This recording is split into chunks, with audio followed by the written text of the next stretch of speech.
Nakuha ng Knicks ang Game 2 kontra sa Sixers. Bahagya na rin 108-102. Si Bronson nasa 26 points at 6 assists.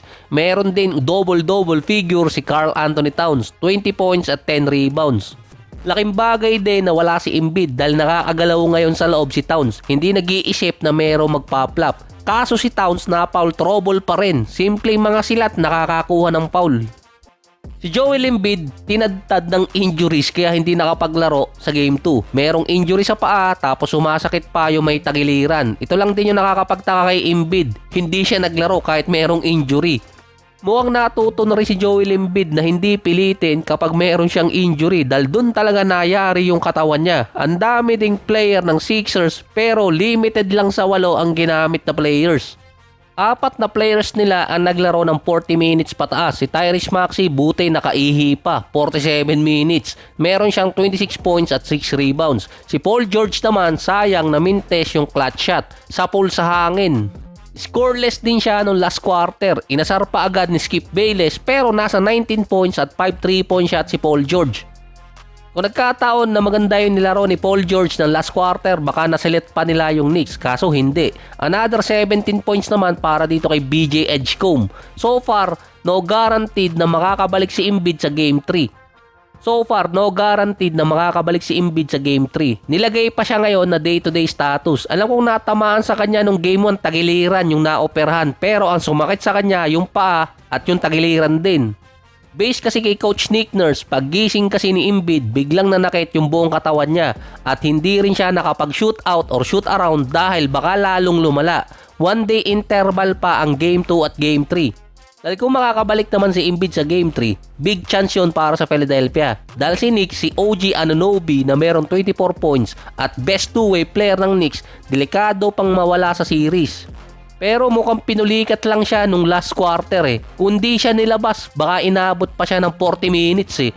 Iiga-iga nang maglakad si OG bago siya lumabas ng court.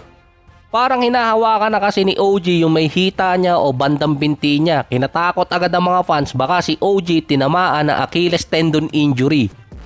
Pero ito nabasa ko lang na either ang nangyari kay OG nagkaroon siya ng hamstring injury or kaya nagkaroon ng calf contusion injury. Dahil si OG kapag second round ng playoffs may history na tinatamaan siya ng hamstring. Based kay Coach Mike Brown, hindi pa niya nakakausap ang medical team regarding kay OG. Parang yung last season ata yun or 2024, second round din yun na injured si OG kalaban ng Pacers. Parang nangyari sa kanya hamstring injury.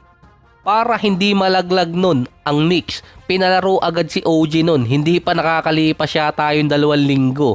Pero hindi rin siya tumagal dahil sa kanyang hamstring injury.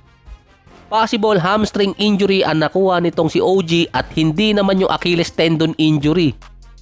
Tinimolish naman ng San Antonio ang Minnesota, 133-95. Umpisa pa lang halos dikit pa yung game eh. Kaso nagkaroon ng 31-13 run ang San Antonio nung second quarter. Hindi na nakabalik ang Minnesota. Si Edwards na nasa minutes restriction at nasa off the bench player meron 12 points. Mukhang naubusan din ang Minnesota nung game 1. Si Wembanyama nasa 19 points, 15 rebounds, 2 blocks.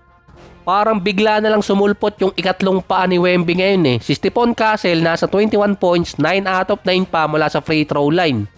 Na-outplay ng San Antonio yung Minnesota, 41% sa 3-point area, 16 out of 39 at 50% pa sila mula sa field. Halos lahat sa Spurs nagko-contribute sa dominant game nila sa Game 2. Struggling naman sa field, 3-point area hanggang free throw line ang Minnesota.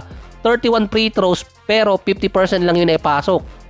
Based naman sa nasusulat, ang Minnesota meron talagang isang game sa series nila ang natatambakan. Nung first round kontra sa Nuggets, natambakan sila ng 25 points. Kahit pa nung nakaraan 2 taon, ganun na nangyayari sa kanila. Pero ngayon, tinambakan sila ng 38 points.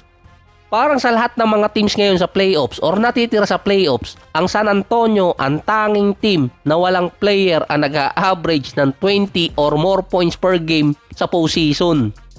Si Stephon Castle ang pinakamalapit pa doon, nasa 19.5 points, 4 rebounds at 5 assists per game. Siya ang leading scorer ng San Antonio sa playoffs. Si Wembanyama, second leading scorer ng San Antonio, pero sa buong playoffs, pang number 31 siya sa points. Nasa 19 points, 10 rebounds, 5 blocks per game. Siya naman ang leader sa blocks at pagdating din sa rebounds. Hindi huge number ang nakikita kay Wemby pero iba kasi yung impact niya dahil nga defense pa rin ang pinadadala niya sa loob ng court.